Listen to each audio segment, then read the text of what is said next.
All right, guys, so we got a call from a construction company about doing some window cleaning for a 5-story apartment complex. And I'm going to go over, how you would quote that out, what to look for if you're quoting something this big, and can it even be done? If you don't have the equipment to do it, but you're getting the call, it might be possible for you to sub this out to somebody and make something on it. But, if you do have the capability, there's quite a few things that you want to make sure that you can get to, like water access is a big issue.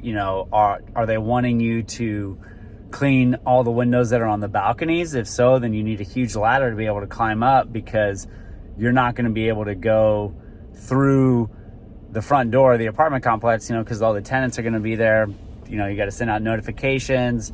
If power lines are close, you got to shut power lines off, which you got to deal with the city for that.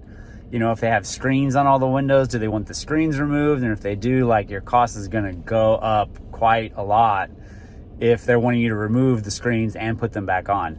Now, this apartment complex here in Houston is having somebody come do the soft washing of the building, and then they've asked us to do the window cleaning. So there's an opportunity here for me to, when I meet with the general manager, to tell him hey, we do the soft washing as well, and you can just have one company that does the soft washing and the window cleaning, because you want the windows done right after the soft washing is done. If they spray chemicals onto the glass and they're not rinsing it off really well with clean water, that chemical residue can be pretty hard to get off once it's been baked in the sun. If it's left on there for a week or so, it's not impossible, but it just makes it more challenging. So you got to take that into consideration when we're booking this, if we're not coming right after. So we're going to walk around the building, check everything out, make notes of where water spouts are, what kind of access there is, how many feet of hoses we need. We're going to need a pump system probably to get up 5 stories. It's not a problem.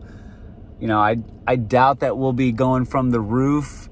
Even if they had anchors and we dropped some bosun chairs, is not really something I would prefer to do. I would rather just use water-fed pole, because it'll be quick. I'm really hoping they don't want us to take all these screens off, but we'll take a look around the building and we'll get back with you. All right, so we can clearly see why they want the building soft washed. It doesn't look super great, but it's got screens on all the windows. We've got balconies. I don't know where water access is going to be. So we're going to have to ask about that and spot those out and see how many feet we got to run water through, because the longer you run water through hoses, the less pressure you get, so just due to friction loss. So you got to keep that in mind if you do that. And then we got rose bushes, that's a pain in the ass, all these trees lining up. And then we got power lines right here, but they're far enough away. But yeah, balconies everywhere. I hope they're not wanting us to climb up to each one. We gotta hop this fence. So yeah, should be an interesting project. Gonna be a lot of counting of encasements and see what they want. So we'll check back in after we kind of meet with the general manager and go over a walkthrough. Talk to you then.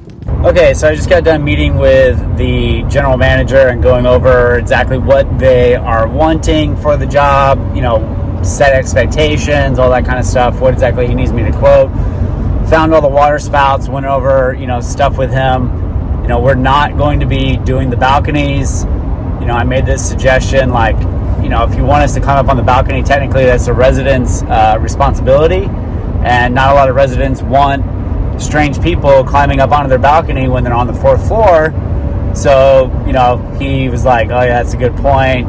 Plus they have to send out all the notices that we would be doing that, and it can become a headache.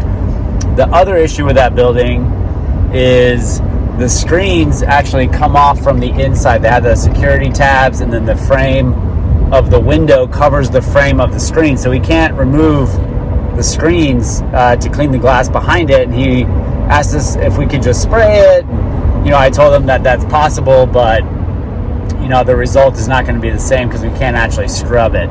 I told him that we also do soft washing, and this is why you bring this stuff up, because they haven't signed a contract with the other soft washing companies that he got quotes from.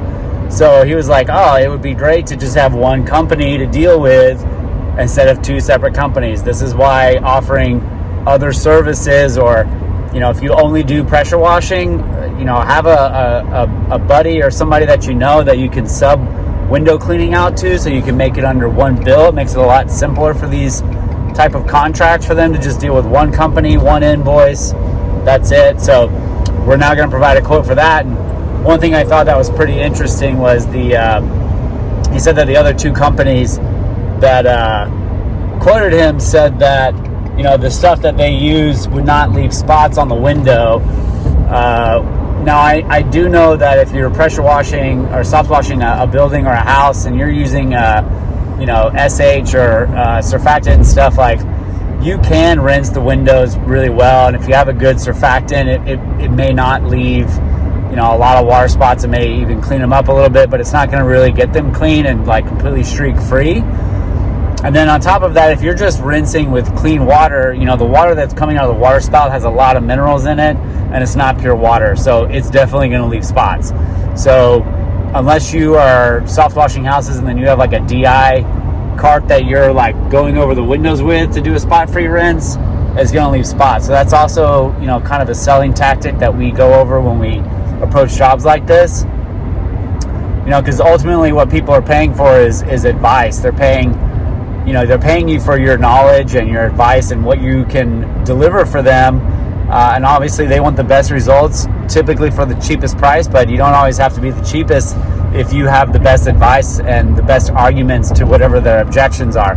So whenever you're going to these jobs, make sure you are really knowledgeable and you know what you're talking about, and you're not just talking out of your ass. So we'll send this bid in. The window cleaning on this is probably going to be about $7,000.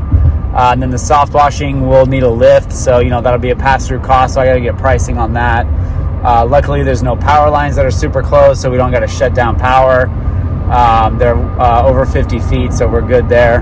But yeah, hopefully we get this job. And if we do, we'll make a video of actually executing it, because unfortunately, our rig is not here yet, so we're going to be doing this the hard way, which sucks, but it's always good to get these jobs and get that experience under your belt. Anyway, we'll check back in, and hope you like this video. Follow us on YouTube, subscribe. That always helps us out, and give us smash that like button. And if you have any comments or questions, feel free to ask, and I'll be able to answer as many as I can. See you guys in the next video. Later.